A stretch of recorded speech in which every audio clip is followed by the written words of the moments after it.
Komuna e Prizrenit vazhdon me motën Prizreni në punë, pohon drejtori i shërbimeve publike Islamu Kimiri. Ai pohon ne punojmë, po ecim përpara me projekte konkrete që ndryshojnë jetën e qytetarëve, jo me fjalë, por me punë që shihen çdo ditë. Punimet në tregun e Gjelbër dhe parkingun nën Toksor po vazhdojnë me intensitet të lartë, ndërsa sot është realizuar betonimi i pjesëshëm i pllakës, një hap i rëndësishëm drejt funksionalizimit të projektit.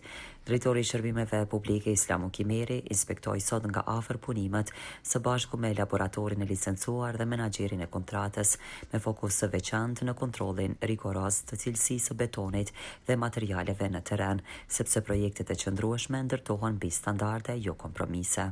Pas përfundimit të infrastrukturës nën toksore, përfshirë vendosjen e kapllove elektrike nën tokë, rrjetin e ujësjellësit dhe rrjeteve të tjera kabllore, hidroizolimet, si dhe sigurimin e grupës ndërtimore me pilota, projekti po vazhdon me standarde të larta drejt avancimit. Cilësia është prioritet në çdo hap të secilit projekt dhe ky është dallimi mes fjalëve dhe punës reale, pohoi drejtori Kimiri për televizionin Besa. Ndërto me prodhime vendore.